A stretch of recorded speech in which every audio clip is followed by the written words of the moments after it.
E agora, no Bom Dia Litoral, temos o quadro Direito do Consumidor.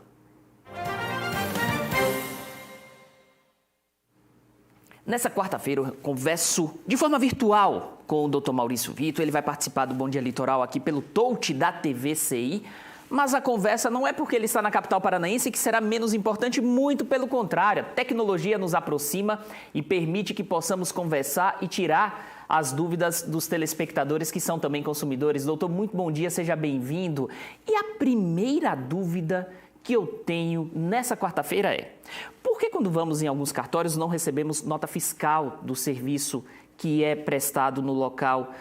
É normal? O cartório tem que entregar esse comprovante? Como é que funciona nesses casos? Bom dia, meu querido. Bom dia, Pierre. Bom dia, equipe. Bom dia aos nossos queridos telespectadores. Uma situação bastante complexa, Pierre, mas que ao final acho que vai dar para o nosso telespectador compreender. Os cartórios até 2003 não estavam sob a égide de nenhuma legislação específica acerca da questão tributária. O tributo a ser pago por cartórios é de prestação de serviço, portanto, municipal. Em 2003, com uma legislação que corroborou o que vem dizendo a Constituição Federal e o Código Tributário Nacional, foi estabelecida a obrigatoriedade do pagamento desse tributo também por notários, tabeliães e cartorários.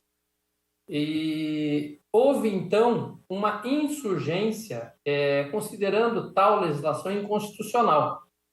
Ocorre que, ao final e ao cabo, essa legislação foi considerada constitucional.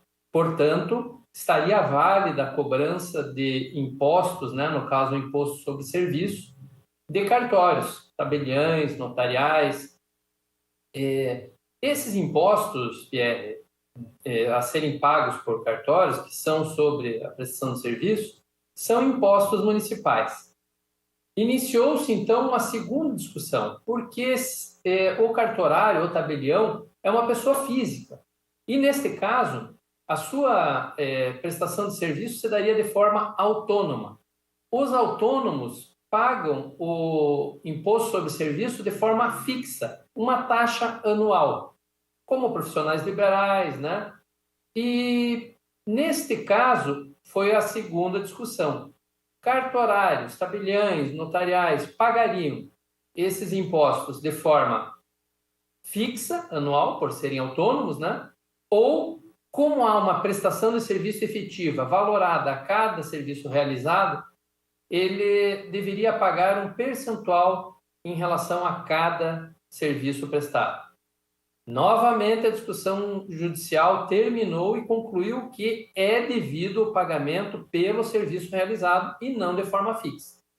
Pois bem, encerradas as discussões judiciais, agora os municípios é que devem ter legislação específica em relação à cobrança dos impostos para os cartórios, pois é o imposto municipal.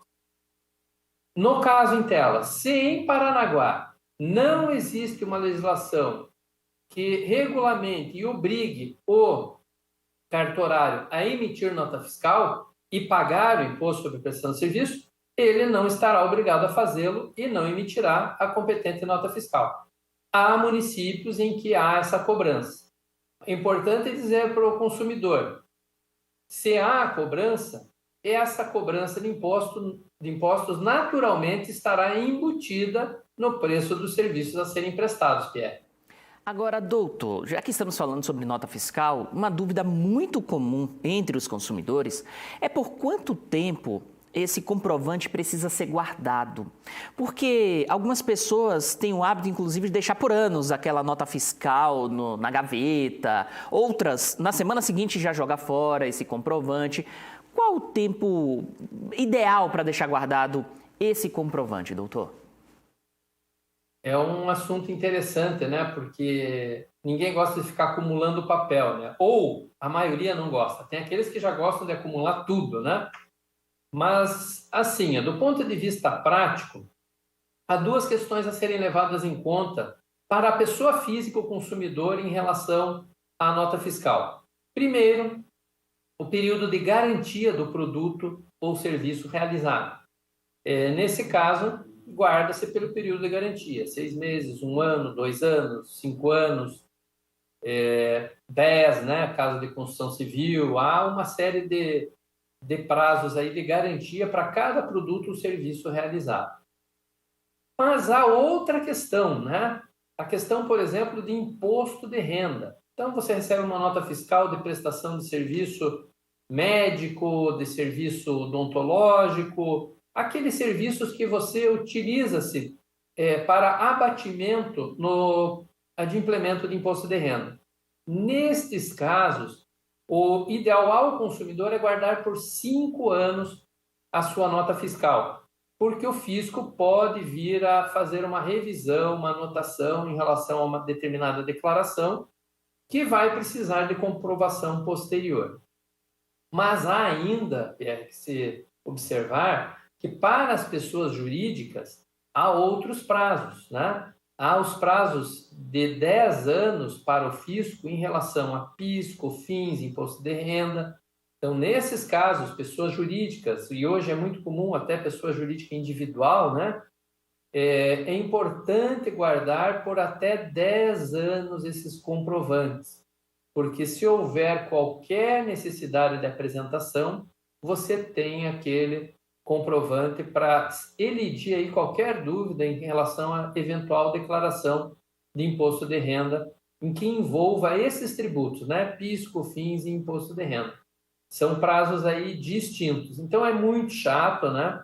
Você guardar documento, você ter que armazenar coisas, mas faça um esforço, organize-se, mantenha pastas, mantenha o prazo para você saber, ó, essa pastinha aqui já passaram os 5 anos, ou no caso de pessoa jurídica, os 10 anos, já não preciso mais guardar, para não ficar acumulando desnecessariamente. Mas tenha organização e tenha esse cuidado, armazene esses documentos, porque eles podem sim lhe ser úteis. Em regra, não serão, mas eventualmente, se você precisar, você vai se arrepender de ter jogado fora.